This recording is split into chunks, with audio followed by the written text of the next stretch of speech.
Pillsbury Company was failing fast. 3 bad years in a row. Then, one night, an accident at the Springfield bread factory turned the company's fortunes around. An electrical fire caused an explosion that destroyed half the mill, and out of the rubble and the mash of yeast, eggs, flour, salt, sugar, olive oil, and the smoking flesh of 280 workers crawled a sentient mass of dough that could change its form at will. When the company president, Philip Pillsbury, learned of the miracle, he sent for the living dough, which had developed eyes, arms, legs, and a chef's hat. Also, in honor of the dead workers, the dough had grown a scarf around its neck. "You're the only one who survived the fire," Pillsbury said. "What can we do for you? Anything. You name it." "I want to serve the company," said the dough. "like my friends did.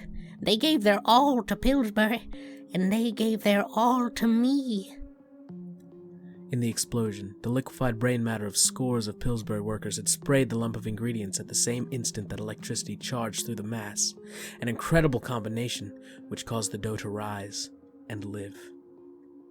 The dough put it this way: "They gave their minds. God gave me electricity, and I give you my service." Philip Pillsbury decided the dough would serve best in marketing. He needed a PR miracle to quell the anger of the dead workers' families. The living dough was this miracle. It would be impossible to see the Pillsbury Company as a careless and heartless empire when the spearhead of the entire enterprise was a lovable dough child, a male child. Philip Pillsbury selected the gender, saying, "Well, I have a penis, so will the dough."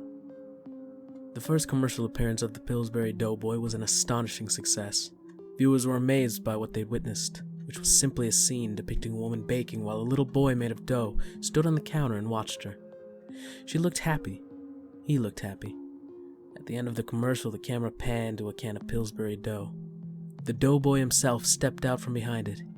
He winked his blue eye, and America lost its mind with joy and wanted more. The next commercial gave us another kitchen, another woman baking, and again the Doughboy watched, his lidless blue eyes staring kindly, his mouth hanging open in a toothless smile, his scarf flaccid as if asleep, waiting to be woken by some great surprise. It came. The camera switched perspectives. We were now inside the oven, looking out. There, bathed in red light, little lumps of dough lay on a pan. The woman watched through the window in the stove door, smiling. Then the Doughboy himself rose into view beside her. They watched, and seemed as happy as possible. At the commercial's end, the woman and the Doughboy gave each other a high five that would go down in history. It made a delightfully wet-sounding little smack, a sound that drove America wild in its lust for bread. Then came the commercial that changed it all. During filming that day, the microphone boom slipped and aimed the mic like a lance directly into the path of the Doughboy, who was running to get into position in the studio kitchen. As fate would have it, Philip Pillsbury was there that day. The Doughboy slammed directly into the rounded tip of the microphone. It drove deeply into his fluffy stomach and shoved out of his mouth a sound amplified by the mic, a noise that filled the studio with what Pillsbury described as "the most delectable little laugh I've ever heard in my life." He later claimed this laugh convinced him that the Pillsbury Company would last forever. It took the Doughboy a week of bed rest to recover from his injuries. When he came back to work, he found the script of a new commercial waiting for him. The director explained, "So, gonna be helping Mrs. Paulson make some nice plump biscuits, right?" The Doughboy nodded. He knew the drill. Stand at attention while a human bakes, then do a little something at the end. The little something was the Doughboy's favorite part. The wink had been his idea, the high five as well, and after spending a week in bed, he had plenty of new ideas to try out in the studio. On this day, to mark what he called his comeback, he had planned to jump in the air and drive his heels together, producing what he had hoped would be an audible smack that would get America's heart racing like never before. But the director went on. "So, you watch her like you always do, give her that look, the old blue eyes, okay?" The Doughboy nodded again, and was about to explain his heel kick when the director said, "And then we have something special for you, right at the end. This idea comes from the top. Mr. Pillsbury himself. Are you ready?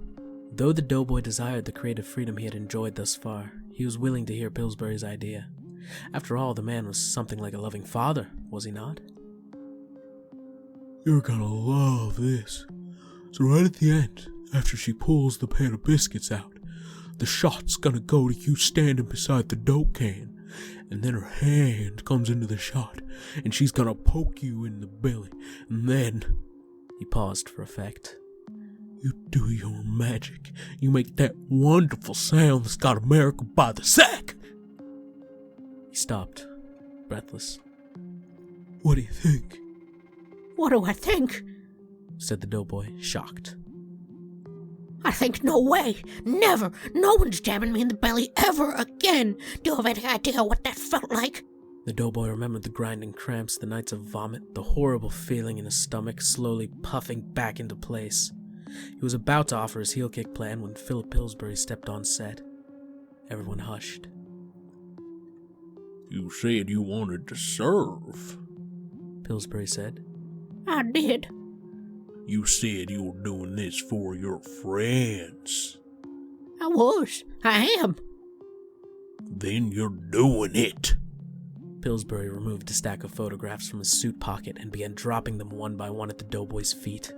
J.M. Marshall, Timothy Ward, Susie Keller. Photographs of the smiling dead. The mill workers, the Doughboy's dearest friends. You owe them. They gave their all. They gave you life. Now get to work. Let's hear that laugh. At the end of the commercial, following the script exactly, Mrs. Paulson jammed her finger into the Doughboy's belly, and he screamed. In one take they had it, the build-up, the suspense, and then the beautiful payoff, that wonderful sound. The commercial ran for a year, then others followed, and more.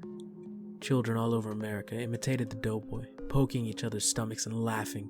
Mothers and fathers filled their ovens with dough. The nation's belly swelled to enormous proportions on Pillsbury everything. The company passed the $1 billion mark with ease, riding into infamy on the coattails of that yummy scream. When the Doughboy wasn't filming, he was free to wander the Pillsbury mansion where he lived. One night he found his way down to the cellar where a gigantic breaker box hung on the wall. He felt in his soft spirit that he was close to the power that had created him. He opened the box and could hear the humming of that power, the power of God himself. Then he had an idea. He went to the vast kitchen. He found yeast, eggs, flour, salt, sugar, and olive oil, and carried it all down to the cellar. Then he retrieved more and more until the pile of ingredients in front of the breaker box was higher than his tall chef's hat. This is for you, my friends. He climbed on top of the pile, then stretched one of his limber arms out and out until it was inches from the buzzing power of God. He took a deep breath. Then he jammed his fingerless mitt of a hand inside. The lights of half the town went dim. Philip Pillsbury woke to a strange sound. It seemed as if some gigantic person was walking through the house. Up the stairs, down the hall, standing just outside of his bedroom door. And then silence.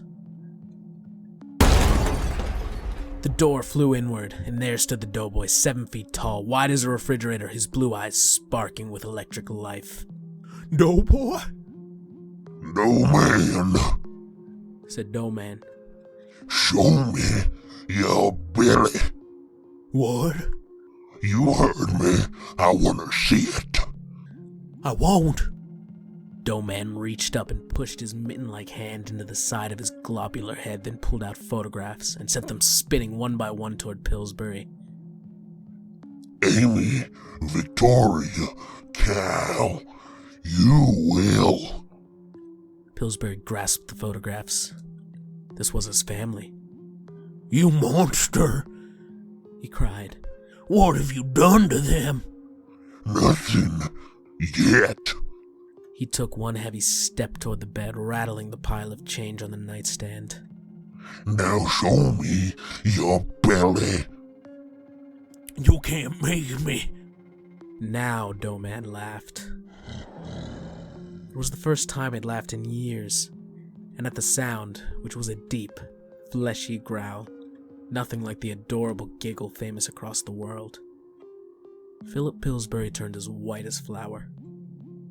He began to cry as he lifted his shirt. Doughman tromped to the side of the bed, then reached back his arm and with all his might drove his fist into Pillsbury's stomach. Then again and again. Laugh! Laugh! He continued until he did hear laughter, though it was difficult to tell whether the sound came from Pillsbury or from himself. The sound of a happy heart, rising, swelling with the warmth of delicious vengeance.